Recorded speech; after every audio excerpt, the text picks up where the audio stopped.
오늘 예수님께서 오신 이유에 대해서 그리고 성탄절이니까 한 번 더 묵상하고 또 점검하고 또 은혜 가운데 나아갔으면 좋겠습니다. 어떻게 보면 성탄 주일, 성탄 예배 때 주 앞에 나와서 예배 드릴 수 있어서 얼마나 감사한지 모르겠습니다. 지난 주일에 오후 4시에 첫 감사 예배, 개척 첫 감사 예배를 드렸습니다. 그리고 오늘은 여기서 드리는 두 번째 예배이긴 하지만 특별히 성탄 예배입니다. 전 예배를 준비하면서 성탄 주간에 교회가 세워지고 교회 첫 예배를 드리고 또 개척 감사 예배를 드리고 또 얼마나 감사한지 모르겠습니다. 그리고 이렇게 두 번째 예배이면서 어떻게 보면 외부 손님보다는 또 이곳에 계신 지역 또 함께하고자 하는 마음이 모인 분들이 함께 예배드리는 자체적인 첫 번째 예배라고도 할 수 있습니다. 그래서 지난 주일 예배 때는 많은 손님들이 오셨고 또 오늘은 성탄 예배인데 어떻게 이렇게 성탄 주간에 또 성탄절에 하나님께 첫 예배를 드릴 수 있는 은혜를 주셨을까 하는 마음에 예수님께서 이 땅에 오심을 그 의미를 기억하면서 우리 또한 우리 교회와 우리 성도 우리 한 명 한 명이 이 예수님의 오심을 기억하며 우리도 살아가면 좋겠다라는 더 깊은 의미와 생각을 하게 되었습니다. 그래서 이 성탄절에 우리가 예배를 드리면서 우리 교회의 정체성, 우리 한 명 한 명의 나아갈 방향성을 생각하고 성탄절의 의미를 더 풍성히 누렸으면 좋겠습니다. 오늘도 첫 예배인데 어떻게 보면 온 가족 예배가 됐어요. 하나님이 디자인하시는 섭리 가운데 온 가족 예배가 되었는데 더 감사하고 우리 어린아이들 다음 세대부터 어른까지 함께 예배드릴 수 있음이 또 기쁨인 것 같습니다. 예수님께서 이 땅에 오셔서 많은 사람을 구원하시려고 또 십자가를 지시고 복음을 전파하시려고 이 땅에 오신 것처럼 우리 교회 또한 또 우리 한 명 한 명 또한 이 땅 가운데 성교적 삶 또 예수님을 증거하는 삶을 살도록 우리를 부르신 줄로 믿습니다. 그것이 우리의 사명이고 우리의 존재 이유라고 할 수 있습니다. 또 우리 각자 모두에게 동일하게 풍성하신 하나님의 은혜가 말씀 가운데 있어지기를 간절히 소망합니다. 성탄절이기 때문에 우리가 메리 크리스마스 인사했잖아요. 사실 1년에 몇 번 못하는 인사입니다. 새해 복 많이 받으세요는 신년에도 할 수 있고 구정에도 할 수 있습니다. 신정, 구정에 두 번 할 수 있는데 메리 크리스마스는 정말 좋은 의미인데 1년에 한 번 어떻게 보면 성탄 주간 사실 내일 되면 또 하기도 좀 부끄러운 그런 인사잖아요. 그래서 우리가 마음껏 할 수 있는 인사라고 해요. 메리 크리스마스 오늘 할 수 있는 인사입니다. 그런데 메리 크리스마스가 무슨 뜻인지 아세요? 메리 크리스마스 할 때 크라이스트, 그리스도와 예배, 미사 이게 합쳐져서 그리스도를 예배하는 날이 크리스마스입니다. 그러니까 성탄절 크리스마스라는 말 자체가 예수님을 예배하는 날. 그러니까 세상 사람들이 크리스마스 하지만 의미를 모르고 하고 있지만 실제는 예수님께 예배드리는 날 이렇게 하는 거예요. 선포를 하는 거예요. 그러니까 메리 크리스마스는 즐겁게 예수님께 예배드리자 하는 의미가 담겨 있습니다. 그러니까 세상 사람들이 알든 모르든 우리가 고백할 때 메리 크리스마스 자체가 믿음의 고백이고 신앙의 선포라고 할 수 있습니다.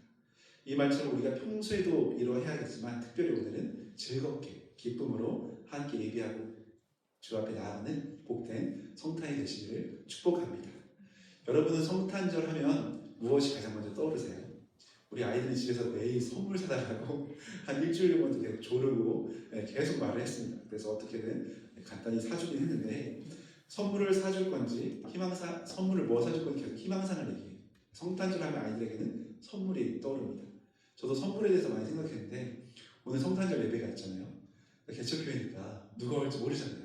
저희 아내는 한 명이와 상관없다. 안 와도 상관없다. 우리 4명이나 있으니 두세 사람 이상 모임에서 주님 함께 하신다 하셨사오니 걱정 없다. 이렇게 했지만 제 마음에는 두려움 반, 기대감 반 그러다가 한 명 한 명 들어올 때 얼마나 기쁨이 가득했는지 모르겠습니다. 하나님의 선물이구나. 한 영혼 한 영혼의 선물이구나 하는 고백을 하게 되었습니다. 여러분 어떠세요? 성탄절 하면 무엇이 가장 떠오르세요? 물론 어른들은 한 해, 두 해 지나면 이제 특별한 의미로 다가오지 않을 수도 있겠지만 성탄에 대해서 얼마 전에 설문조사를 했습니다. 그래서 가장 많은 사람이 성탄하면 캐럴이 떠오른다고 33%가 답을 했어요. 그리고 트리, 산타클로스, 루돌프, 선물, 파티 이런 내용이 전부였습니다. 그런데 정작 중요한 예수님에 대한 답은 17%, 10명 중에 한두 명이 답을 했던 겁니다. 성탄절 하면 크리스마스 하면 예수님이 떠오른다 한 사람은 열에 한두 명밖에 안 되는 거예요. 참 씁쓸한 현실입니다. 또 크리스마스가 어떤 의미로 다가오는지 설문조사를 해보니까 사랑하는 사람과 함께 사랑하는 가족과 함께 보내는 소중한 날이다라고 답을 한 사람이 무려 50%였습니다. 그러니까 2명 중에 1명은 사랑하는 사람과 보내는 시간이다.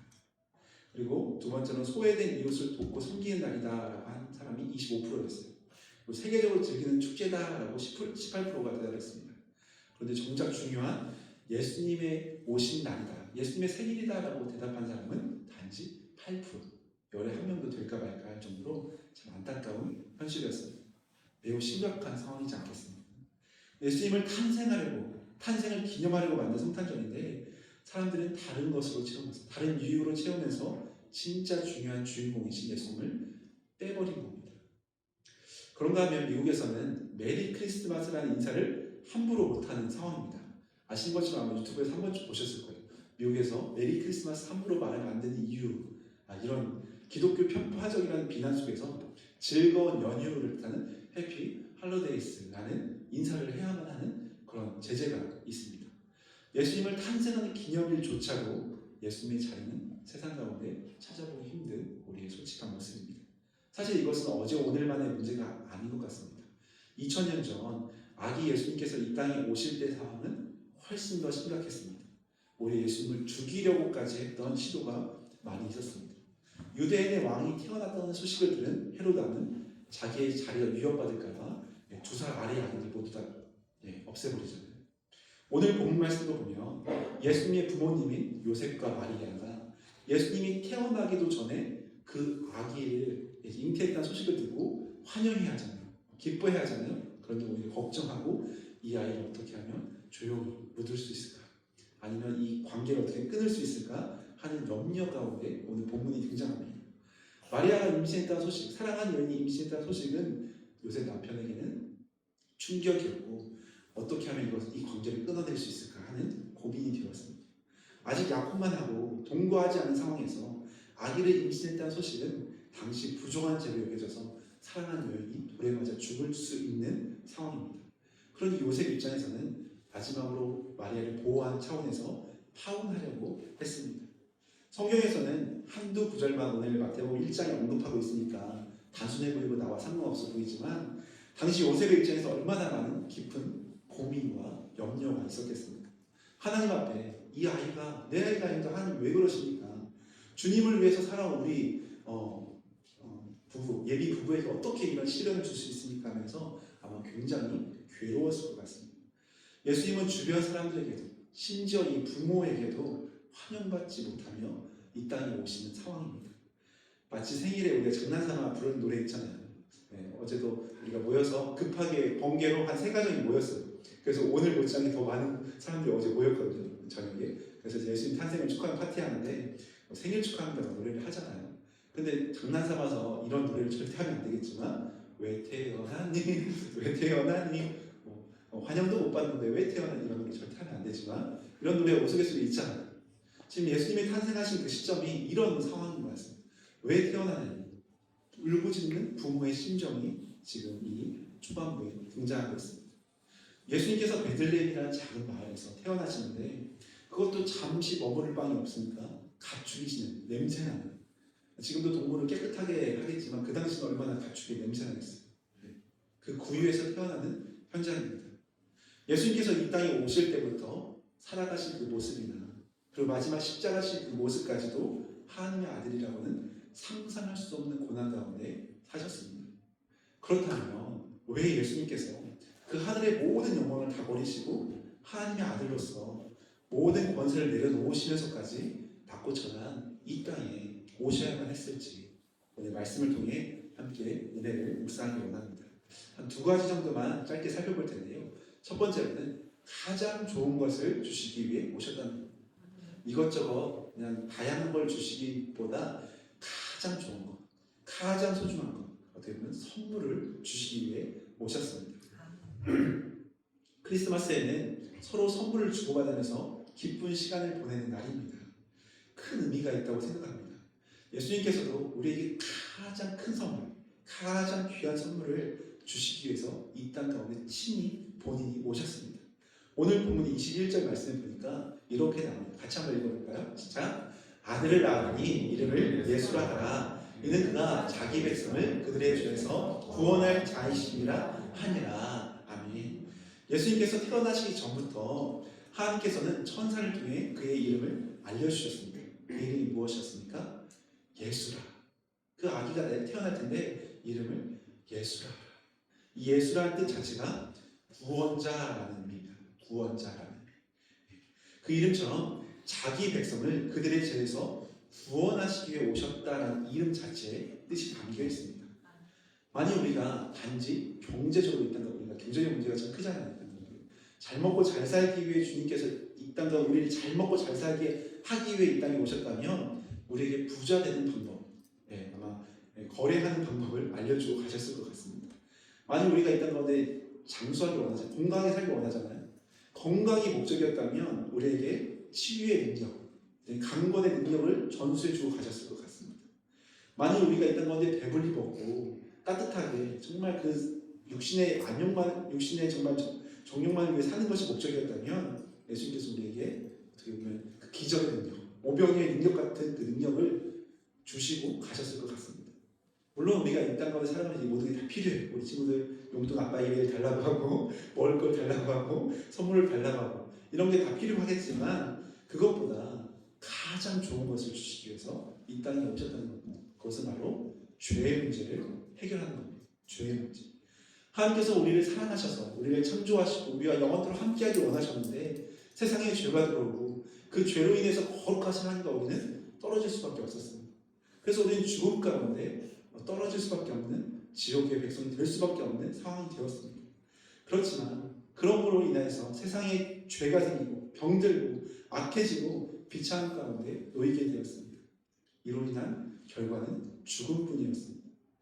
이 죽음은 육체적인 죽음뿐만 아니라 영원한 죽음, 영원한 하나님과의 결별, 영원한 심판을 의미합니다.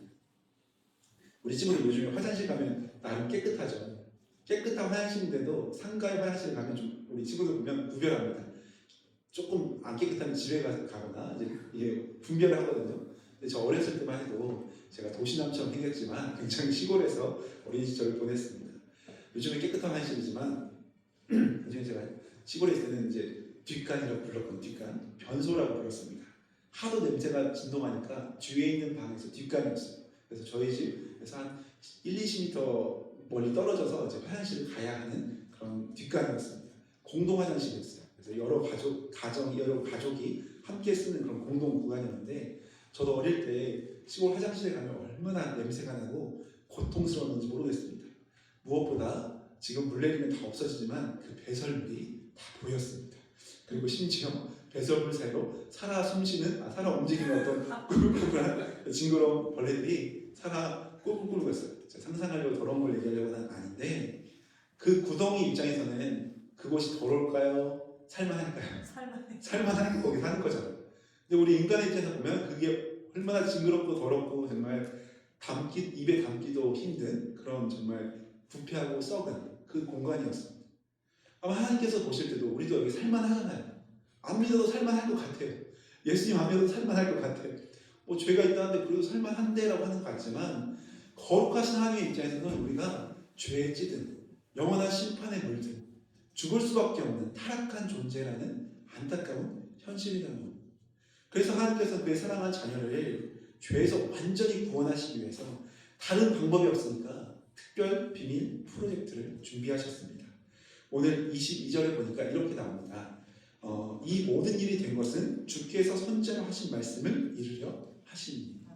이 모든 일, 예수님이 오신 것은 우연히 이렇게 해야겠다, 갑자기 일어난 일이 아니라 구약의 선제들 통해서 수백 년 동안 예언한 말씀을 이루셨다는 겁니다. 구약 말씀의 예언대로 예수님께서 이 땅에 오셨습니다. 여러분 혹시 구약 예언 말씀이 신약에 오신 예수님을 몇 가지나 예언하고 있는지 아세요? 한 가지, 두 가지, 10가지, 100가지, 한두 가지가 아니라 무려 350가지를 예언하고 있습니다. 예수님께서 이 땅에 태어나실 것인데 그 메시아는 어떤 분이다 라고 350가지를 구약에 수백 년 전부터 예언하고 있습니다. 엄청난 거죠. 연말연시에 점집을 찾는 그리스도인이 엄청나게 많다고 합니다. 그런데 그 점집이 왜 가겠어요? 한 가지라도 나의 미래를 알아맞혀줬으면, 이 급한 일인데 이거라도 좀 맞춰줬으면 하는 바람이 있잖아요. 근데 하나님은 예수님이 오시기 전에 무려 350가지를 완벽하게 예언하시고 그 일을 성취하셨다는 겁니다. 그러니까 우리가 세상의 잡신과 비교할 수 없는 전능하신 하나님의 계획과 섭리 가운데 우리는 살아가고 있습니다. 우리를 죄와 사망에서 구원하시기 위해 다른 방법이 없으시니까 친히 하나님이신 예수님께서 이 땅에 우리를 위해 오셨다는 겁니다. 기독교 변증가 오스 기니스라는 분은 생명이라는 책에서 이 사건, 예수님의 오심에 대한 사건을 이렇게 표현하고 있습니다. 기독교는 위대한 상승에 대한 이야기가 아니라 위대한 하강에 대한 이야기다. 사실 사람은 낮아지는 걸 본능적으로 좋아하는 사람은 없습니다.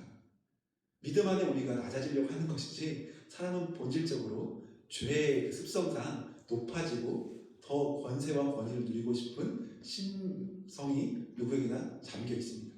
그런데 기독교는 예수님은 위대한 상승을 위한 이 땅에 오신 것이 아니라 그 높고 높은 곳을 내려놓으시고 가장 낮은 이 땅에 위대한 하강으로 구원하시기 위해 오셨다는 사실입니다. 인간의 모든 죄를 대신해서 대속제물로 죽으셔야 했기에 가장 작은, 가장 연약한 인간의 몸으로 오셨습니다. 그러나 죄는 전혀 없으신 인간이 오셔야 거룩하고 흠없는 대속제물이 될 수 있었기에 거룩하신 성령으로 잉태되어 유일하게 죄가 없는 인간의 몸으로 오셨습니다. 사람이 살아가면서 정말 많은 게 필요합니다.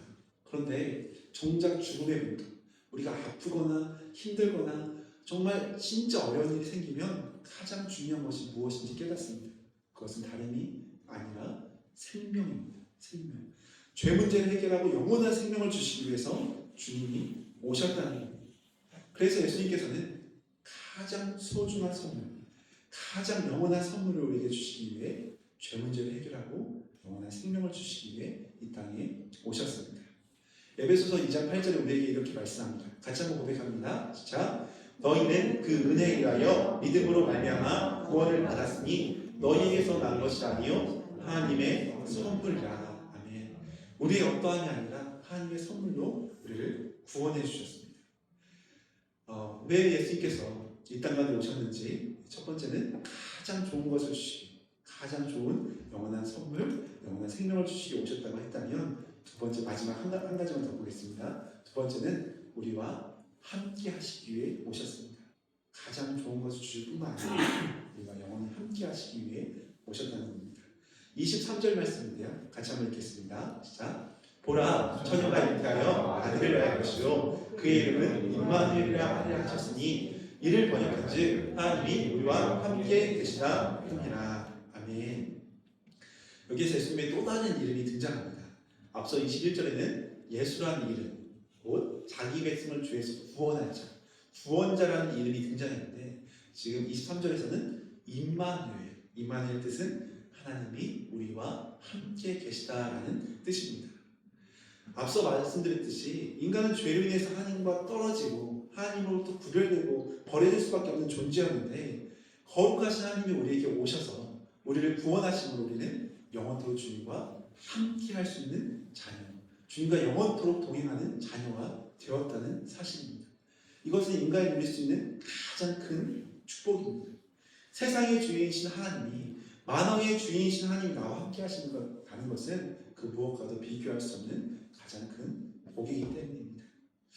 예전에 동물이 나오는 다큐멘터리를 제가 본 적이 있어요. 굉장히 감명 깊었던 장면이 있습니다.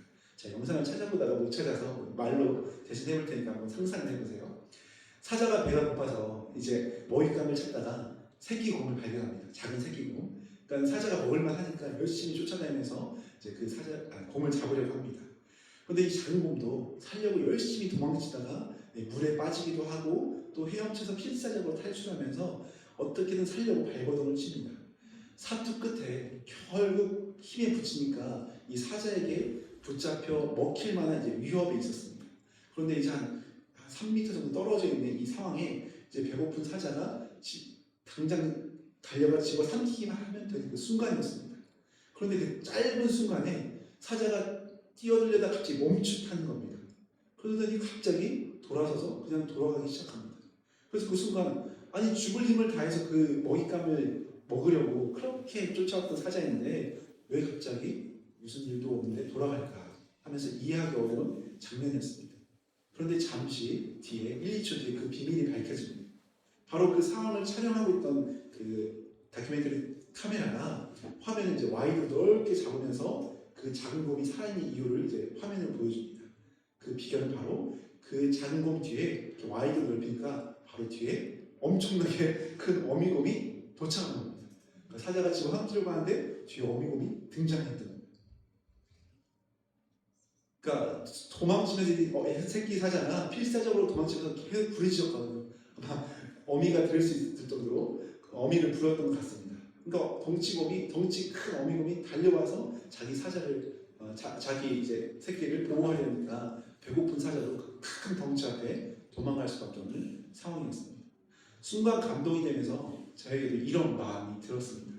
베드로전서 5장 8절에 보니까 우리의 대적 마귀가 우는 사자처럼 두루다니며 삼킬 자를 찾는다고 합니다. 우는 사자처럼 두루다니며 삼킬 자를 찾고 있는데 우리가 살아가는 방법이 무엇일까? 제가 그 다큐를 보면서 순간 든 생각이에요. 하나님의 품밖에 없고 하나님 아버지께서 내 뒤에서 항상 지켜주시고 함께 하시면서 보호하시는데 나는 눈에 보이는 그 대적, 그 눈에 보이는 두려움, 눈에 보이는 어떤 경제적 상황, 나의 어떤 내가 할 수 없는 그 문제 때문에 내가 두려워하고 집어 삼켜질까봐 괴로워하고 있는 것은 아닐까 하는 제 믿음의 한번 점검을 하게 되었습니다. 여러분은 어떠십니까? 사자의 공격을 피해서 우리가 아무리 도망치고 대적 마귀가 오는 사자처럼 우리를 집어 삼키려고 할 때 우리의 힘으로 아무리 필사적으로 탈출하고 내 힘으로 살려고 해도 우리의 능력으로는 살아갈 방법이 없습니다. 마치 작은 곰이 아무리 힘을 써도 사자를 이길 수 없는 것처럼 우리의 힘으로는 할 수 없습니다. 그렇지만 배고픈 사자의 사단을 이겨낼 수 있는 것은 바로 그 어미곰인 것처럼 우리가 그 모든 환난과 두려움과 공격 앞에 이길 수 있는 힘은 무엇이겠습니까? 우리와 함께 하시는 하나님 아버지 임마누엘 예수 그리스도를 의지하는 것밖에 없다고 믿습니다. 소망이 없고 절망이 없는 우리 인생 가운데 누가 찾아오셨습니까? 영원토록 함께 하시는 예수님 임마누엘 하나님이 함께 하셔서 우리와 동행하신다는 사실입니다. 그 권연경 교수라는 분이 쓴 내가 있는 것을 깨닫는요 라는 책을 보면 이렇게 말합니다. 우리를 구원하신 구원자 예수에만 너무 치우쳐 있다 보니 오늘 우리와 함께 하시는 임마누엘 하나님이 약화되었다. 그러니까 현재 기독교를 약간 평가하는 거예요. 예수님이 우리를 구원하신 구원자 예수님, 예수라는 구원자라는 뜻이잖아요. 그 예수님이라는 이름에 너무 우리가 치우쳐 있다 보니 그것도 중요하지만 오늘 우리와 지금 이 순간 함께 하시는 임마누엘 하나님에 대한 부분이 약화되었다는 지적을 하고 있습니다. 참 일리 있는 부분입니다. 우리를 구원하신 그분은 어떻게 보면 물리적으로 2000년 전 했던 그 사건은 끝난 게 아니라 지금 이 순간, 매 순간 우리의 눈물과 기쁨과 감사와 연약함과 모든 상황 속에 함께하고 계시다는 사실입니다. 임마누엘 하나님은 마태복음 오늘 보면 1장뿐만 아니라 28장, 20장 마태복음 마지막 절에서도 이렇게 선포합니다. 같이 한번 우리가 합니다. 내가 너에게 분부한 모든 것을 가르쳐 지키게 하라. 볼지어다 내가 세상 끝날까지 너희와 항상 함께 있으리라. 아멘. 마태복음을 시작하면서 예수님의 오심을 선포하는 그 복음서를 시작하는 1장에서도 임마누엘 그리고 마지막 28장에서도 항상 함께하리라. 임마누엘 하나님을 성경의 시작과 끝이 어떻게 보면 임마누엘 하나님을 선포한다고 할 수 있습니다. 데살로니가서 5장 10절 마지막으로 한번 선포하고 마무리하겠습니다. 같이 읽겠습니다. 시작. 예수께서 우리를 위하여 죽으사 우리로 하여금 깨어있든지 자든지 자기와 함께 살게 하려 하셨느니라. 아멘. 예수님께서 우리와 영원토록 함께 살기 위하여 이 땅에 오셨고 십자가까지 또 지금도 우리를 위해 기도하시고 함께 하시며 동행하십니다. 사랑하는 여러분, 성탄을 보내는 우리의 마음은 어떠십니까? 혹시 차가운 현실과 답답한 상황들이 있다 하더라도 하나님께서 우리에게 가장 좋은 선물, 가장 귀한 축복을 이미 베풀어 주셨습니다. 바로 우리 구주 예수 그리스도를 우리에게 보내주셨다는 사실입니다. 우리를 살리기 위해 이 땅에 오신 주님, 또 우리와 영원히 함께 하시기 위해 이 땅에 오신 예수 그리스도 임마누엘 하나님을 찬양하며 경배하며 주님을 더 깊이 만나는 귀한 때 성탄절 되시길 예수님의 이름으로 간절히 축원합니다. 아멘. 우리 이 시간에는